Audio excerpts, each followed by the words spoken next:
Hello friends, welcome back to my an creative channel. Friends, अगर आपको मेरी story अच्छी लगती है तो प्लीज़ लाइक से सब्सक्राइब करना ना भूलें। बिहार के एक छोटे से गांव में संध्या नाम की लड़की रहती थी। उसका परिवार बहुत गरीब था। पिता माधव एक मजदूर थे और माँ कमला घर घर बर्तन धोती थी। संध्या पढ़ाई में बहुत तेज थी। गाँव के स्कूल में हमेशा सबसे अच्छे अंक लाती।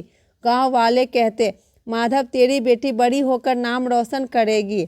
माधव सिर झुकाकर मुस्कुरा देता, लेकिन उसे पता था कि हालत इतने आसान नहीं थे। संध्या का सपना था कि वह डॉक्टर बने।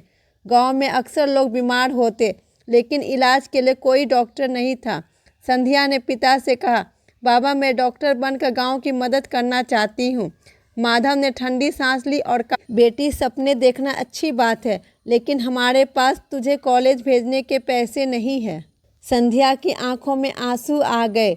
एक दिन गांव में एक बड़ा आदमी आया। उसका नाम था शेखर सिंह, जो शहर का मशहूर उद्योगपति था। उसने गांव में एक स्कूल बनवाने का वादा किया। संध्या ने अपनी हिम्मत जुटाई और शेखर से कहा, साहब क्या आप मेरी पढ़ाई में मदद करेंगे? शेखर उसकी मासूमियत से प्रभावित हुआ। उसने वादा किया कि अगर संध्या अच्छे नंबर लाएगी तो वह उसकी मेडिकल की पढ़ाई का खर्च उठाएगा। संध्या ने मेहनत से 12वीं की परीक्षा दी। उसके दिन रात पढ़ने का परिणाम यह हुआ कि वह जिले में सबसे ज़्यादा अंक लाने वाली छात्रा बनी। शेखर ने अपना वादा निभाया। संध्या को शहर के मेडिकल कॉलेज में दाखिला मिल गया, लेकिन मुश्किलें यहीं ख़त्म नहीं हुई। शहर की ज़िंदगी उसके लिए बहुत कठिन थी। कभी कभी खाने के लिए पैसे नहीं होते, तो कभी किताबें खरीदने के लिए कॉलेज के तीसरे साल में संध्या को पता चला कि उसके पिता बहुत बीमार हैं। वो घर लौटी और देखा कि माधव को अस्पताल में भर्ती कराना पड़ेगा, लेकिन पैसे ना होने की वजह से इलाज नहीं हो पाया। संध्या ने मदद के लिए शेखर को फ़ोन किया, लेकिन इस बार शेखर ने मना कर दिया। उसने कहा, मैं पहले ही बहुत मदद कर चुका हूँ, अब तुम्हें खुद अपना रास्ता बनाना होगा। संध्या टूट गई, लेकिन उसने अपने पिता को बचाने की ठानी। संध्या ने अपने दोस्तों से मदद मांगी।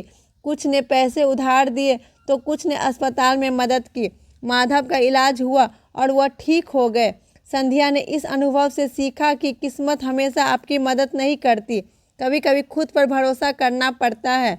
मेडिकल की पढ़ाई पूरी करने के बाद संध्या ने डॉक्टर बनने का सपना पूरा किया, लेकिन उसे नौकरी नहीं मिल रही थी। एक दिन उसने सुना कि शेखर सिंह की तबीयत बहुत खराब है। वह उनसे मिलने गई। शेखर ने उसे पहचान लिया और कहा, संध्या मैं जानता हूँ कि तुम डॉक्टर बनोगी, लेकिन अब मैं तुम्हारी मदद नहीं कर सकता। संध्या ने कहा, साहब मुझे मदद नहीं चाहिए, मुझे सिर्फ एक मौका दीजिए। शेखर ने उसे अपने अस्पताल में नौकरी दे दी। संध्या की मेहनत और लगन देखकर कुछ ही सालों में वह उस अस्पताल की मुख्य डॉक्टर बन गई। संध्या ने एक दिन फैसला किया कि वह अपने गांव वापस जाएगी। उसने अपनी बचत से गांव में एक छोटा सा क्लिनिक खोला। अब वो अपने गांव के लोगों का इलाज करती थी। गांव वाले गर्व से कहते, संध्या ने साबित कर दिया कि किस्मत का लिखा मिटाया नहीं जा सकता, लेकिन मेहनत से उसे बदला जरूर जा सकता है। कहानी की सीख। संध्या की कहानी ने यह सिखाया कि किस्मत आपके रास्ते में मुश्किलें डाल सकती है, लेकिन अगर आपके इरादे मजबूत हो तो आप हर मुश्किल को पार कर सकते हैं। किस्मत का खेल अनदेखा और अनजाना होता है, लेकिन मेहनत और धैर्य से इसे अपने हक में बदला जा सकता है।